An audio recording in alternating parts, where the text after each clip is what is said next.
Donc là on est en mode très très réduit, hein, c'est une machine de salon. Donc les indications qui sont portées dessus correspondent à la gamme qu'on développe.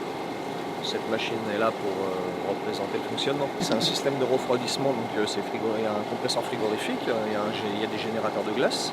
On est sur des quantités de production de neige qui vont être, pour une petite machine comme ça, de 20 mètres cubes, mais pas 20 mètres cubes heure, 20 mètres cubes jour.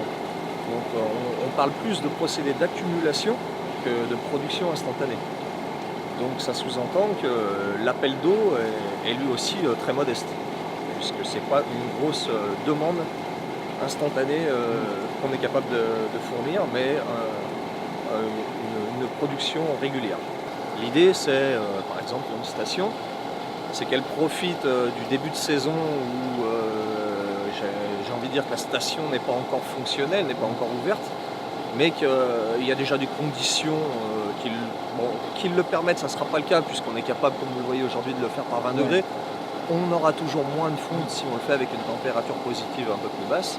L'idée c'est de produire et d'accumuler et d'être prêt pour garantir un front de neige, garantir une première piste dès l'ouverture à la période de Noël.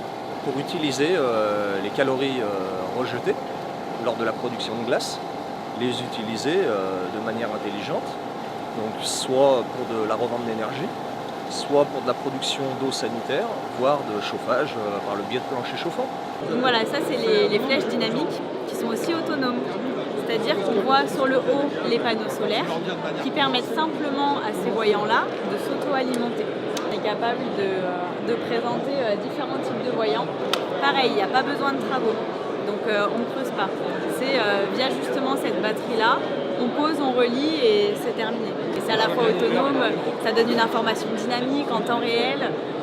Et puis voilà, c'est beaucoup mieux pour les exploitants aussi, sans travaux, c'est ce qu'ils recherchent maintenant. D'avoir le moins de travaux possible, abîmer le moins possible la montagne. Soit on fournit le tout, clé en main, soit on peut venir poser sur une structure existante. C'est le bison futé des pistes? C'est ça. Vous avez tout résumé. C'est exactement ça. Et d'ailleurs, on l'appelle comme ça.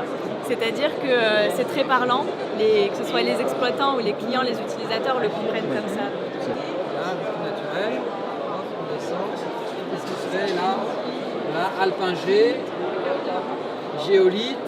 C'est vraiment notre métier de faire du casier séchant pour 2 personnes, 4 personnes, 6 personnes. Ça fait des années qu'on sait faire ça et qu'on équipe pas mal d'endroits.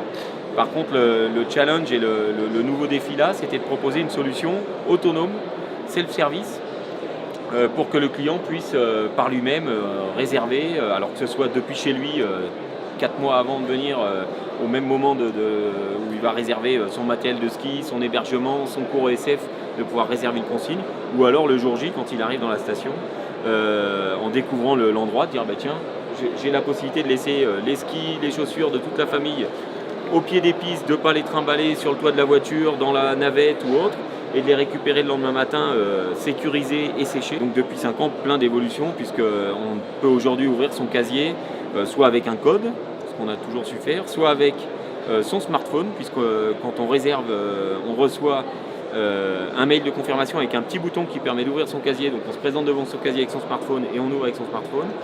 Ou alors aussi avec son forfait de ski, ou tous les forfaits de ski de la famille. Ça c'est chacun qui décide. De la même manière que on accède aux remontées mécaniques en passant avec son bras devant le lecteur, là on va passer devant le lecteur avec son bras et aller ouvrir son casier à ski.